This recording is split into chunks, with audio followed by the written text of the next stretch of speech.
So, good afternoon, everybody. This video has been a long time coming because a lot of people have been asking for a video version of the AutoFit clone tutorial that I posted on the freebies section. So I suppose I should make the video at some point or another. So this video will detail how to create a V4 clone for G8F. Now, theoretically, you can use this to transfer most figures as clones from any figure that you own to another.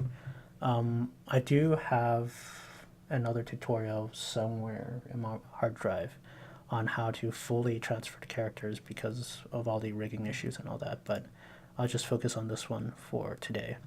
So what I'm going to do to start is that I'm going to load up Genesis. So notice that I'm not loading in basic female or basic male, just regular Genesis with no morphs loaded in. And I'm going to dial in the clone for V4. Now, one of the things about the clone is that you should look for it under clones here, not under the regular morphs. It's usually under hidden. And you notice that as you start, you can't actually, move this around, and even as you unlock it, you can't move this. This is because there are limits associated with this clone, so you just uncheck that, hit accept, and then suddenly you get a V4 clone right off the bat. So the other thing that you should focus on is to turn off the high resolution, so make sure that this is set on base resolution, because otherwise you won't be able to load the clone in later. So now that we have the V4 shape associated with Genesis, you can now export this as a V4 clone. So I generally named this as Genesis V4 dash base to indicate that this is under base resolution. So again, Genesis V4 base out of BJ, and it'll ask me if I want to override it. Yes. And right now you see that this is custom, but I'm using the poser presets. So let's just hit accept on this. So now we have exported this. I'm going to load up another copy of Daz Studio and to work on the G8 clone. So this tutorial is actually slightly different than the tutorial that I posted on the freebie section, because the freebie section has the update vertex geometry, but there's a sort of a strange bug associated with that in Daz Studio. So I started using this fairly recently. So doesn't matter which one you choose, they both have the same end result, but whichever one you use, just make sure to note that this one is different from the one that is in the freebie section. So what I'm going to do at first is that I'm going to load in G8F, the dev load version, not the regular one, because, well, aside from the textures on that one, there's also the eyebrows, which I won't get into, but I'll load in the dev load version. And similarly, as I always start, turn the base resolution to base, so that we're working with the base resolution, so we don't hit any strange, shall we say, compatibilities later on. So the other thing that we want to do at this point is that we want to load in Genesis at the same time. And what we're going to do at first is not load in our morph right now, but instead we're going to fit Genesis to Genesis 8 female. So you see that it gets all distorted. So we're going to choose Genesis, item type none, and it will think for a bit as it tries to fit. Come on, 4790K, do this, there we go. So now you see that it's all fitted to Genesis 8 female. But what we want to do at this point is, and this is where it deviates from the original tutorial, is that we're going to unparent this, and we're going to make sure that it is not fitted to Genesis 8 female, so it is actually independent of the fitted figure from before. So you can see now it's not associated with it. You can actually leave this as high resolution if you want, it doesn't really matter.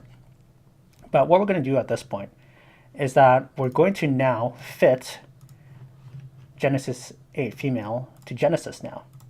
So now, before we fit it one way, now we're fitting it in the other way.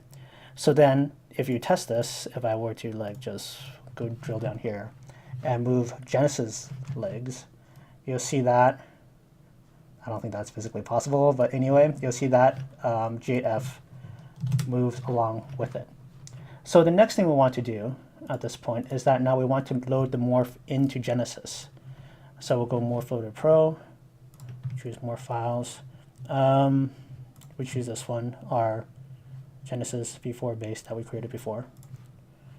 And what we want to do is that, and it doesn't really matter, it should be Morph Loader right here. But under reverse deformations, this doesn't really matter either. I usually choose yes out of habit. And see morph successfully created. You can see that once we go into morphs here and we dial this in, G8F follows that exactly. So what I'm going to do here is I'm going to hide Genesis, and we have G8F left over, and we want to make sure that this is resolution is base. Export that again. This is a new version, of course, so I have a new file name. So I'm going to call this G8 clone v4 new. Doesn't really matter what you name it, but I'm going to hit save. Yes, I want to override it. Again, poser presets, and it exports. So what we're going to do now is we're going to create, just clear a scene, just create a new file. No, I don't want to save it. Come on. We'll load in G8F again. And what we're going to do is that we're going to go again into Morph Loader Pro and choose more files, and then we're going to choose G8F clone v4 new again. Then what we're going to do is that we're going to change the morph loader here into hidden clones. And then reverse deformations, doesn't really matter. Hit OK. And then just to test it out. Yay, now it's v4. But before we go any further, we should change this so that it actually shows up in our clone menu. So again, what I did was that I could click here, the little gear here, parameter settings. Then we go here into, you see here, modifier shape. We go modifier clone, hit OK. And that's what it. Now when you create or load in some clothing onto this, it should now give you a G8 clone v4 new as your v4 clone. Now, having said that, if you want to save this as your clone such that you don't have to do this every single time, just save this as a support asset, similar to the tutorial I already listed. Just drill down into the proper morph when you save this as a support asset. So that's about it. Thanks, guys.